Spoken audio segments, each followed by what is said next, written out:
सुनाने वाले। आठों ही प्रहर मेरे तेरे ध्यान में लग जाए, वरदान लुटाने वाले, सद्ज्ञान सुनाने वाले।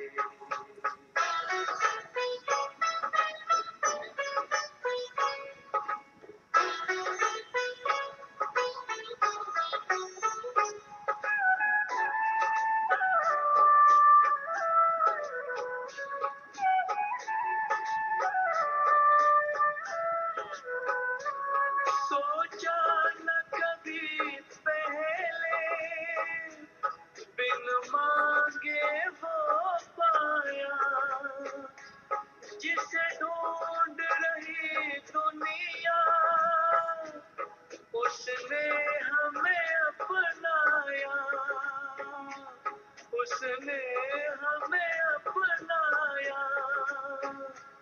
कोई पूछे कौन मिला, मुख कैसे बतलाए, वरदान लुटाने वाले, सद्ज्ञान सुनाने वाले।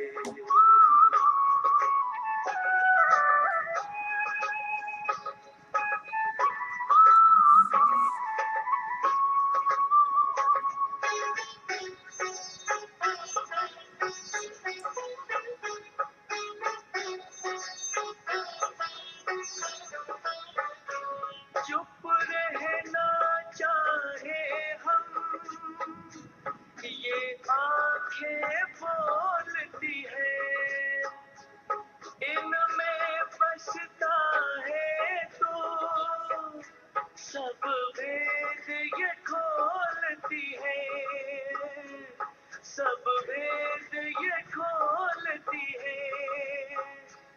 चेहरे की ये मुस्कान तेरा पता बता जाए, वरदान लुटाने वाले, सद्ज्ञान सुनाने वाले।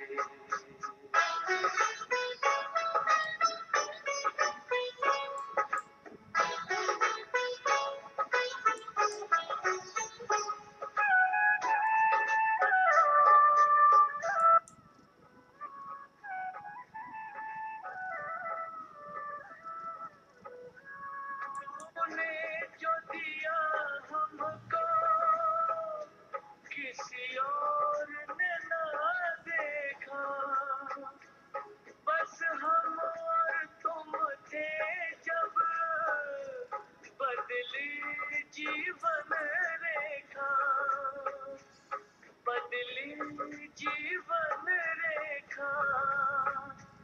चमके क्यों न भाग्य भला, भगवान जो चमकाए, वरदान लुटाने वाले, सद्ज्ञान सुनाने वाले, वरदान लुटाने वाले, सद्ज्ञान सुनाने वाले। आठों ही प्रहर मेरे तेरे ध्यान में लग जाए, वरदान लुटाने वाले, सद्ज्ञान सुनाने वाले।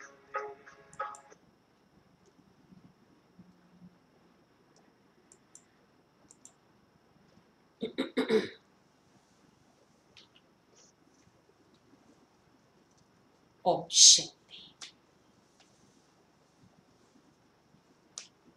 9 तारीख की मुरली है। आज बाबा ने निश्चय बुद्धि विजयी रत्नों की निशानियां बताई हैं। यूं तो हर एक ब्राह्मण आत्मा निश्चय बुद्धि है, तभी तो बाबा के बने हैं, तभी तो रोज ज्ञान मुरली भी सुन रहे हैं, जीवन में अनेक धारणाएं भी की हैं, लेकिन फिर भी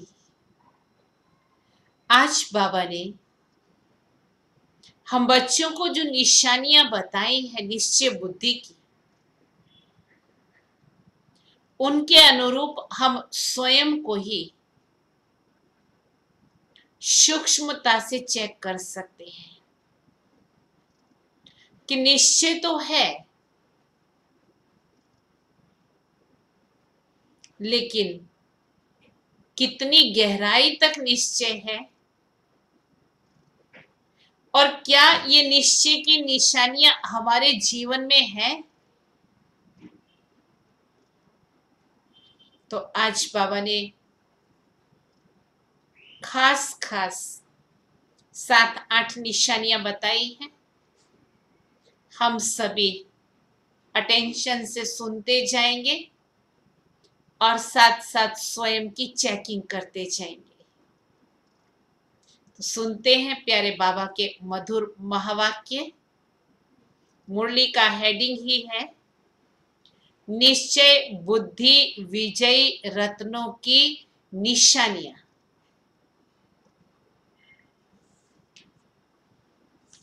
आज बाप दादा अपने चारों ओर के निश्चय बुद्धि विजयी बच्चों को देख रहे हैं। हर एक बच्चे के निश्चय की निशानियां देख रहे हैं। निश्चय की विशेष निशानियां, पहली बात, जैसा निश्चय वैसा कर्म। वाणी में हर समय चेहरे पर, वाणी में और हर समय चेहरे पर रूहानी नशा दिखाई देगा। ये पहली निशानी। इसकी वाणी में चेहरे पर हर समय रूहानी नशा दिखाई देगा। दूसरी निशानी, हर कर्म संकल्प में विजय सहज प्रत्यक्ष फल के रूप में अनुभव होगी। हर कर्म में संकल्प में विजय सहज प्रत्यक्ष फल के रूप में अनुभव होंगी। मेहनत के रूप में नहीं, लेकिन प्रत्यक्ष फल व अधिकार के रूप में विजय अनुभव होगी। तीसरी निशानी, अपने श्रेष्ठ भाग्य श्रेष्ठ जीवन का बाप और परिवार के संबंध संपर्क द्वारा 1% भी संशय संकल्प मात्र भी नहीं होगा। अपने श्रेष्ठ भाग्य में, श्रेष्ठ जीवन में, बाप में और परिवार में 1% भी संशय संकल्प मात्र भी नहीं होगा। चौथी निशानी, क्वेश्चन मार्क समाप्त, हर बात में बिंदु लगाने वाले होंगे। पांचवी बात, निश्चय बुद्धि हर समय अपने को बेफिक्र बादशाह सहज स्वतः अनुभव करेंगे। अर्थात बार बार स्मृति लाने की मेहनत नहीं करनी पड़ेगी। मैं बादशाह हूं, ये कहने की भी मेहनत नहीं करनी पड़ेगी, लेकिन सदा स्थिति के श्रेष्ठ आसन पर, सिंहासन पर स्थित है ही। जैसे लौकिक जीवन में कोई भी परिस्थिति प्रमाण स्थिति बनती है, चाहे दुख की चाहे सुख की, उस स्थिति की अनुभूति में स्वतः ही रहते हैं। सहज समझते हैं भी दुख का प्रसंग है तो दुख तो होगा ही ना, कोई खुशी का प्रसंग है तो खुशी तो होंगी ही ना, उसको सहज समझते हैं। तो बाबा ने कहा बार बार मेहनत नहीं करते हैं, जैसी जैसा समय वैसी मन की स्थिति हो जाती है उनकी। मैं सुखी हूं व दुखी हूं, बेफिक्र बादशाह की स्थिति का अनुभव स्वतः सहज होता है। इस लौकिक जीवन में दुख और सुख का प्रसंग अनुरूप सहज अनुभव होता है, मेहनत नहीं करनी पड़ती। ऐसे इस अलौकिक जीवन में बेफिक्र बादशाह की स्थिति का अनुभव बाबा ने कहा सहज और स्वतः होता है।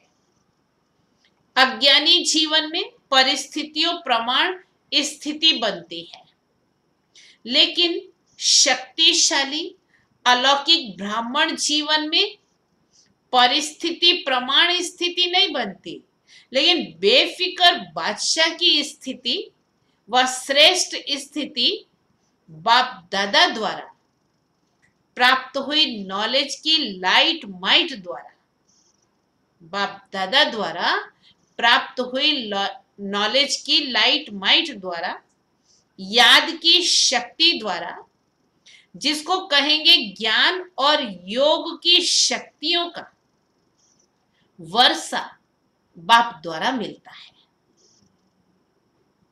तो ब्राह्मण जीवन में बाप के वर्षे द्वारा व सतगुरु के वरदान द्वारा व भाग्य विधाता द्वारा प्राप्त हुए श्रेष्ठ भाग्य द्वारा स्थिति प्राप्त होती है।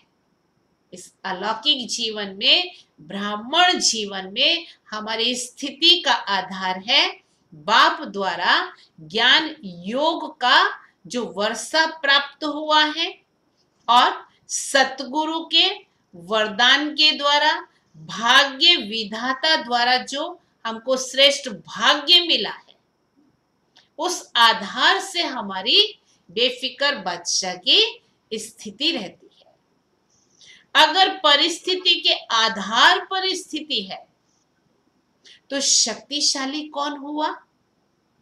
परिस्थिति पावरफुल हो जाएगी ना। और परिस्थिति के आधार पर स्थिति बनाने वाला कभी भी अचल अडोल रह नहीं सकता।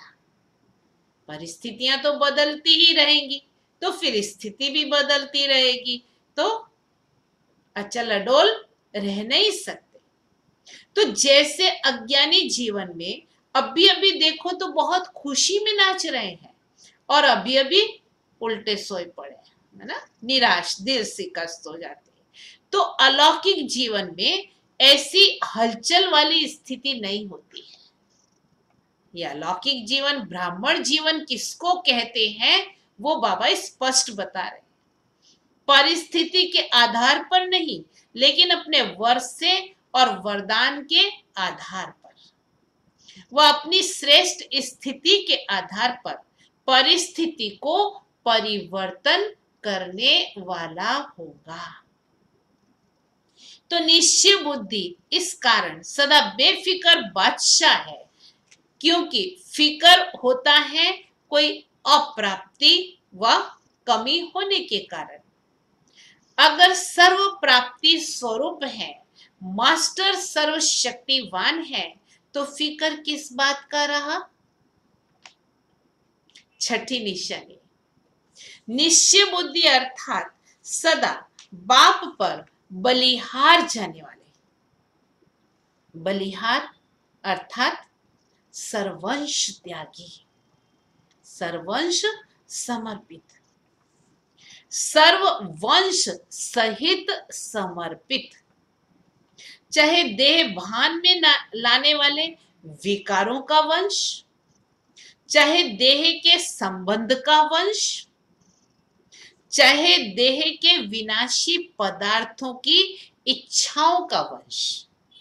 सर्वंश में 3 बातें विशेष बताई: विकारों का वंश, देह के संबंध का वंश और देह के विनाशी पदार्थों की इच्छाओं का वंश। सर्ववंश में ये सब आ जाता है। सर्ववंश समर्पित व सर्वंश त्यागी एक ही बात है। समर्पित होना इसको नहीं कहा जाता कि मधुबन में बैठ गए व सेवा केंद्रों पर बैठ गए। ये भी एक सीढ़ी है, स्टेप है सीढ़ी का, जो सेवा अर्थ अपने को अर्पण करते हैं।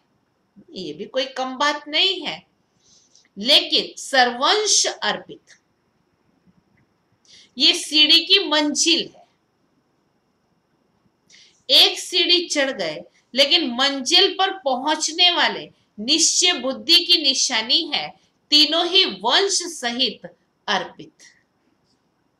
तीनों ही बातें स्पष्ट जान गए। वंश तब समाप्त होता है जब स्वप्न व संकल्प में भी अंश मात्र नहीं, अगर अंश है तो वंश पैदा हो ही जाएगा। इसीलिए सर्वंश त्यागी की परिभाषा अति गुह्य है। ये फिर कभी सुनाएंगे, आगे का सब्जेक्ट बता दिया। सातवीं निशानी, निश्चय बुद्धि सदा बेफिक्र निश्चिंत रहेगा। हर बात में विजय प्राप्त होने के नशे में निश्चित अनुभव करेगा। तो निश्चय, निश्चिंत और निश्चित हर समय ये अनुभव कराएगा। आठवीं बात, वो सदा स्वयं भी नशे में रहेंगे और उनके नशे को देख दूसरों को भी ये रूहानी नशा अनुभव होगा। औरों को भी रूहानी नशे में बाप की मदद से स्वयं की स्थिति से अनुभव कराएगा। निश्चय बुद्धि की व रूहानी नशे में रहने वाले के जीवन की विशेषताएं क्या होंगी? पहली बात, जितना ही श्रेष्ठ नशा उतना ही निमित्त भाव। जितना ही श्रेष्ठ नशा उतना ही निमित्त भाव हर जीवन के चरित्र में होगा।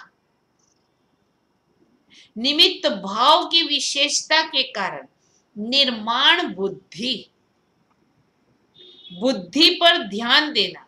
जितनी निर्माण बुद्धि होंगी उतना निर्माण करते रहेंगे। निर्माण नम्र चित्त बुद्धि होगी उतना निर्माण, माना कि नई दुनिया की स्थापना का कार्य करते रहेंगे। निर्माण माना कुछ बनाना, रचना करना। नव निर्माण कहते हो ना, तो नव निर्माण करने वाली बुद्धि होगी, तो निर्माण भी होंगे, नव निर्माण भी करेंगे। जहां यह विशेषताएं हैं उसको ही कहा जाता है निश्चय बुद्धि विजयी। निमित्त, निर्माण और निर्माण, तीन बातें बताई। पहले भी तीन बातें बताई, निश्चय, निश्चिंत और निश्चित। इसमें निमित्त, निर्माण और निर्माण। निश्चय बुद्धि की भाषा क्या होंगी? निश्चय बुद्धि की भाषा में सदा मधुरता तो कॉमन बात है, लेकिन उदारता होगी। उदारता का अर्थ है सर्व आत्माओं के प्रति आगे बढ़ाने की उदारता होगी। पहले आप, मैं नहीं। उदारता अर्थात दूसरों को आगे रखना। जैसे ब्रह्मा बाप ने सदैव पहले जगत अम्बा व बच्चों को रखा। मेरे से भी तीखी जगत अम्बा है, मेरे से भी तीखे ये बच्चे हैं। ये उदारता की भाषा है। और जहां उदारता है, स्वयं के प्रति आगे रखने की इच्छा नहीं है, वहां ड्रामा अनुसार स्वतः ही मन इच्छित फल प्राप्त हो ही जाता है।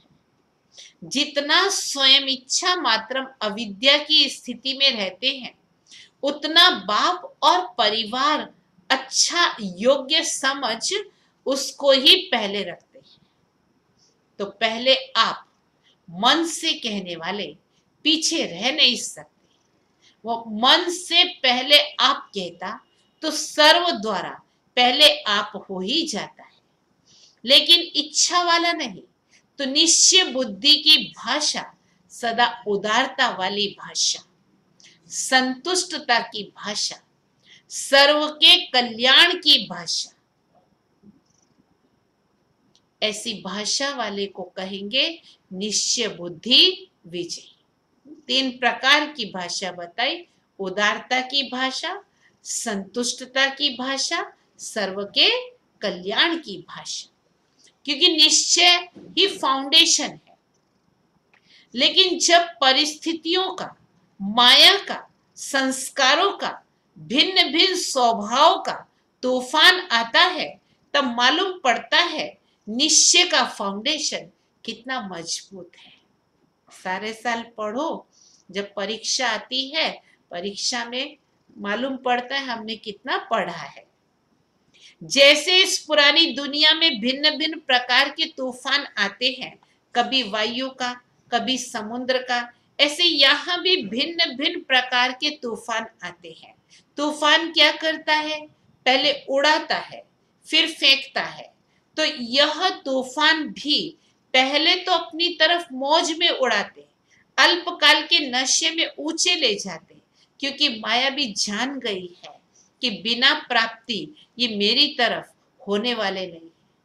अल्पकाल की प्राप्ति की आकर्षण में ले आती, तो पहले आर्टिफिशियल प्राप्ति के ऊपर उड़ाती है, फिर नीचे गिरती कला में ले आती है। चतुर है तो निश्चय बुद्धि की नजर त्रिनेत्री होती है, तीसरे नेत्र से तीनों कालों को देख लेते हैं, इसीलिए कभी धोखा नहीं खा सकते। तो निश्चय की परख तूफान के समय होती है। जैसे तूफान बड़े बड़े वृक्ष के फाउंडेशन को उखाड़ लेते हैं, तो ये माया के तूफान भी निश्चय के फाउंडेशन को उखाड़ने की कोशिश करते हैं, लेकिन रिजल्ट में उखड़ते कम हैं, हिलते ज्यादा है। हिलने से भी फाउंडेशन कच्चा हो जाता है। तो ऐसे समय पर अपने निश्चय के फाउंडेशन को चेक करो। वैसे कोई से भी पूछेंगे निश्चय पक्का है, तो क्या कहेंगे? बहुत अच्छा भाषण करेंगे, अच्छा भी है, निश्चय में पक्के भी हैं। तो जहां इच्छा होती है वहां मेहनत लगती है। अभी निमित्त मात्र करते हो, क्योंकि मालूम है कि तन मन धन तीनों लगाने से एक का अविनाशी बैंक में जमा हो जाता है। तो निश्चय में रहना, लेकिन समय पर अगर निश्चय हिलता भी है तो निश्चय का हिलना अर्थात जन्म जन्म की प्रारब्ध से हिल जाना। इसीलिए तूफान के समय चेक करो, कोई हद का मानशान ना दे, तो वह व्यर्थ संकल्पों के रूप में माया का तूफान आए। कोई हद का मानशान ना दे, वह व्यर्थ संकल्पों के रूप में माया का तूफान आए, या जो चाहना रखते हो वो चाहना अर्थात इच्छा पूर्ण ना हो। ऐसे टाइम पर जो निश्चय है कि मैं समर्थ बाप की समर्थ आत्मा हूं, वो याद रहता है, वह व्यर्थ समर्थ के ऊपर विजयी हो जाता है। अगर व्यर्थ विजय प्राप्त कर लेता है तो निश्चय का फाउंडेशन हिलेगा ना। समर्थ के बजाय अपने को कमजोर आत्मा अनुभव करेगा, दिल शिकस्त हो जाएंगे। इसीलिए कहते हैं कि तूफान के समय चेक करो। हद का मान शान, मैंपन रूहानी शान से नीचे ले आता है। हद की कोई भी इच्छा मात्रम अविद्या के निश्चय से नीचे ले आती है। तो निश्चय का अर्थ ये नहीं है कि मैं शरीर नहीं, मैं आत्मा हूं। लेकिन कौन सी आत्मा हो? वो नशा, वो सोमान, समय पर अनुभव। इसको कहते हैं निश्चय बुद्धि विजयंती। कोई पेपर है ही नहीं और कहे मैं तो पास विद ऑनर हो गया, तो कोई उसको मानेगा? सर्टिफिकेट चाहिए ना। कितना भी कोई पास हो जाए, डिग्री ले लेवे, लेकिन जब तक सर्टिफिकेट नहीं मिलता है तो वैल्यू नहीं होती है। पेपर के समय पेपर दे, पास हो, सर्टिफिकेट ले, बाप से, परिवार से, तब उसको कहेंगे निश्चय बुद्धि। समझा? तो फाउंडेशन को भी चेक करते रहो। निश्चय बुद्धि की विशेषता सुनी ना? जैसा समय वैसे रूहानी नशा जीवन में दिखाई दे। सिर्फ अपना मन खुश ना हो, लेकिन लोग भी खुश हो, सभी अनुभव करें कि हाँ, ये नशे में रहने वाली आत्मा है। सिर्फ मन पसंद नहीं, लेकिन लोग पसंद, बाप पसंद, इसको कहेंगे विजयी। अच्छा, सर्वनिश्चय बुद्धि विजयी रत्नों को, सर्वनिश्चिंत बेफिकर बच्चों को, सर्व निश्चित विजय के नशे में रहने वाली रूहानी आत्माओं को, सर्व तूफानों को पार कर तोहफा अनुभव करने वाली विशेष आत्माओं को, सदा अचल, अडोल, एक रस स्थिति में रहने वाले निश्चय बुद्धि बच्चों को बाप दादा का याद प्यार और नमस्ते। हम रूहानी बच्चों की रूहानी बाप को याद प्यार, गुड मॉर्निंग और नमस्ते। आज का वरदान है, व्यर्थ की लीकेज को समाप्त कर समर्थ बनने वाले कम खर्च वाला नशीन भव। संगम युग पर बाप दादा द्वारा जो भी खजाने मिले हैं, उन सर्व खजानों को व्यर्थ जाने से बचाओ, तो कम खर्च वाला नशीन हो जाएंगे।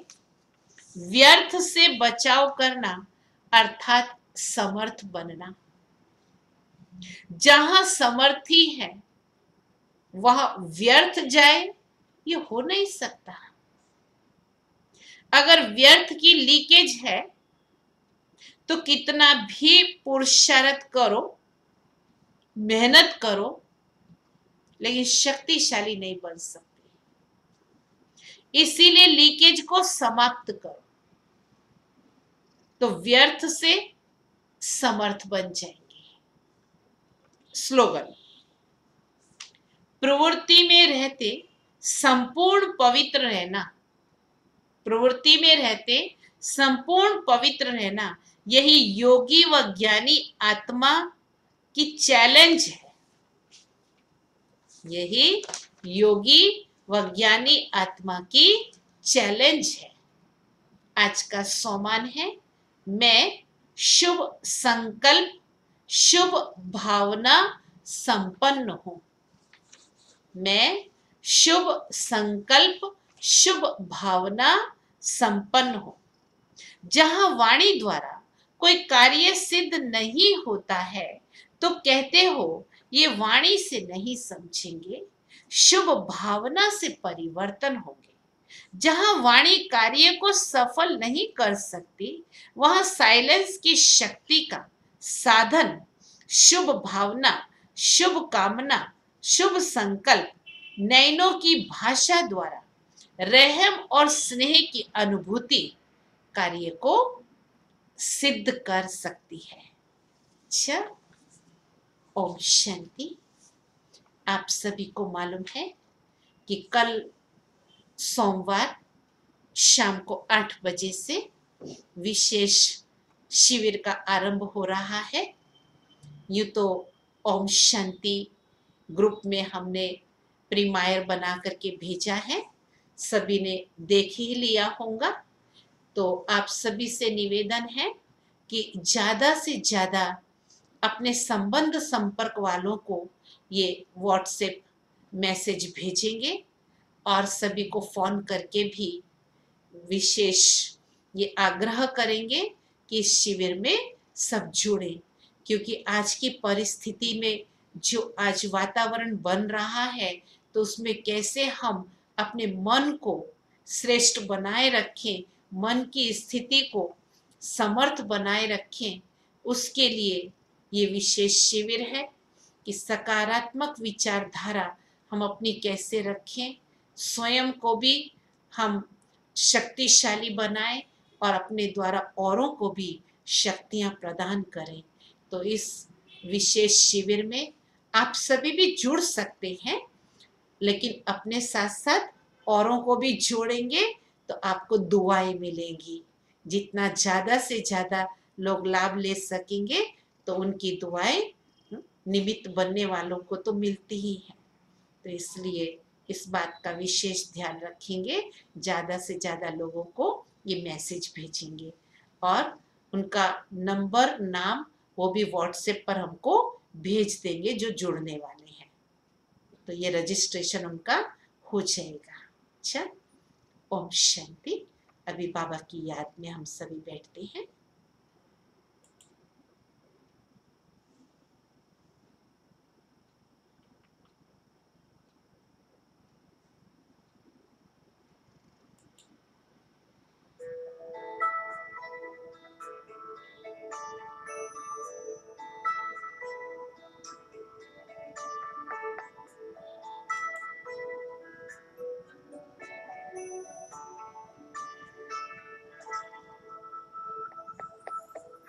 सदा महफूज हुए हैं दाता तेरी याद में, बिन मांगे सब कुछ है पाया, क्या मांगू फरियाद में।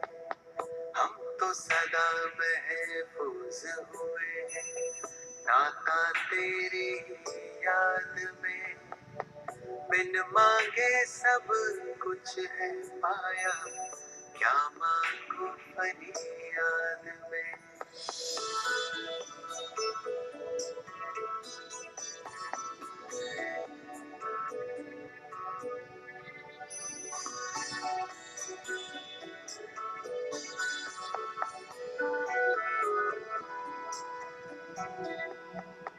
तू ही समझता दिल को हमारे, करता मेरी हिफाजत है, तुझ पर ही तो हक है सारे, तू ही मेरी ताकत है।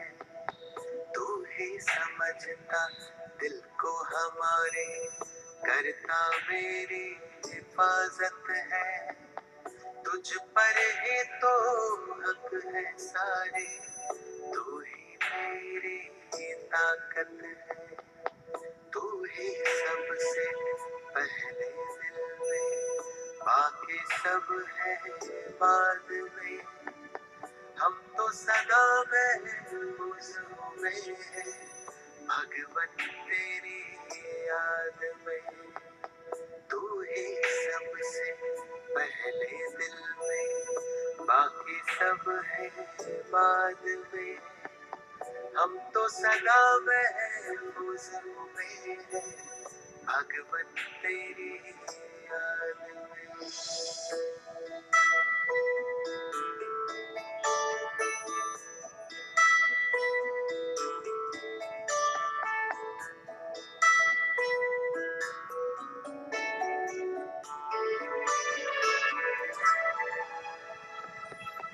दिल जो गाता तू वो गजल है, तू ही भरता मुझ में बल है, तुझसे मुकम्मल मेरी सांसें, तू ही जीवन सबका तराशे। दिल जो गाता तू वो गजल है, तू ही भरता मुझ में बल है, तुझसे मुकम्मल मेरी सांसें, तू ही जीवन सबका तराशे। तुमने दी है हर एक खूबी मुझको आशीर्वाद में। हम तो सदा महफूज हुए हैं साहिब तेरी याद में। तुमने दी है हर एक खूबी मुझको आशीर्वाद में। हम तो सदा महफूज हुए हैं साहिब तेरी याद में।